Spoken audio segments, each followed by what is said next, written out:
मोदी सरकार के लोक कल्याणकारी कार्यों की लिस्ट तो बहुत लंबी है और इस लिस्ट को अगर ध्यान से देखें तो 400 पार का लक्ष्य आसानी से पूरा किया जा सकता था। फिर क्या हुआ? क्या इंडिया अलायंस भाजपा से ज्यादा शक्तिशाली हो गया?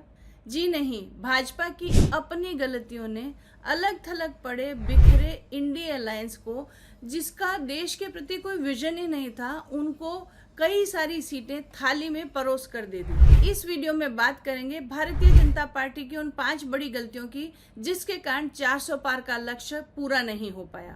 तो सबसे पहला कारण है गलत टिकट वितरण। जिन सांसदों के प्रति जनता में रोष था उनको टिकट दिया गया और जिन सांसदों के साथ जीतना लगभग तय था उनके टिकट काट दिए गए। हालांकि भारतीय जनता पार्टी के संदर्भ में कहा जाता है कि पार्टी जो है टिकट वितरण करने से पहले कैंडिडेट्स के लिए ग्राउंड सर्वे करवाती है और जनता में उनकी जो छवि है उसके बारे में जानकारी लेती है।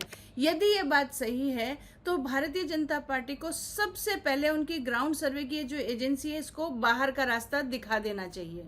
पार्टी स्तर पर लोगों का यह भी मानना है कि टिकट वितरण में अमित शाह और सुनील बंसल की एरोगेंट अप्रोच के चलते किसी की सुनी नहीं गई और ग्राउंड रियलिटी जो है उसको अनदेखा किया गया।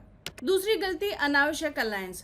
महाराष्ट्र में शिवसेना और एनसीपी को तोड़कर उनके साथ अलायंस करने की आवश्यकता ही नहीं थी। महाविकास आघाड़ी की सरकार 2.5 साल चल चुकी थी, 2.5 साल और चलने देते। वैसे भी महाविकास आघाड़ी की तिपहिया सरकार जो है वो एक विफल सरकार थी। वो अगर 5 साल चल जाती तो सरकार की कमजोरियां जनता के सामने आ जाती और एंटी इनकम्बेंसी के चलते 2024 में भाजपा विधानसभा और लोकसभा दोनों चुनावों में अकेले अपने बलबूते पर बहुमत हासिल कर सकती थी। तीसरी गलती, जोड़ तोड़ के अलायंस का जमीनी स्तर पर लाभ नहीं मिला। शिवसेना और एनसीपी के नेता तो भाजपा से जुड़ गए लेकिन निचले स्तर पर कार्यकर्ता नहीं जुड़ पाए।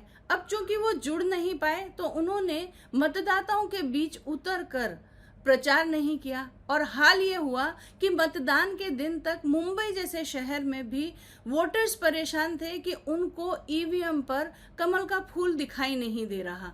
अगर ये हाल मुंबई का था तो आप छोटे ग्रामीण इलाकों की स्थिति सोचिए। अगली बड़ी गलती थी भाजपा का विपक्ष के लिए प्रचार। अब आप राहुल गांधी ले लीजिए या इंडिया अलायंस का कोई भी बड़ा नेता ले लीजिए, इनमें से किसी की भी नरेंद्र मोदी के सामने कोई हैसियत ही नहीं है और ये बात विपक्ष को भली भांति पता थी।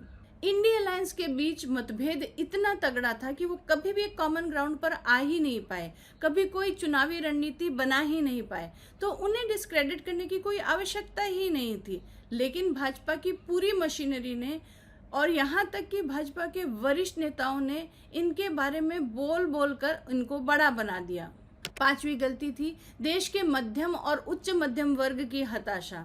देश का ये जो टैक्स पेयर वर्ग है ये मोदी का बहुत बड़ा फैन है। ये स्वयं तो मोदी को वोट देते ही देते हैं लेकिन इसके साथ साथ ये भाजपा के लिए ओपिनियन मेकर्स का भी काम करते हैं। ये अपने आसपास के लोगों को भी भाजपा के पक्ष में वोट करने के लिए प्रेरित करता है। लेकिन इस बार टैक्स की मार झेलता ये वर्ग मोदी सरकार से काफी निराश था, इसलिए ना तो ये स्वयं वोट करने के लिए बाहर निकला, ना ही इसने आसपास के लोगों को प्रेरित किया। हालांकि इस वर्ग ने भाजपा के विरुद्ध भी वोट नहीं किया लेकिन स्वयं जो इनका वोट था वो भी भाजपा के पास नहीं आया।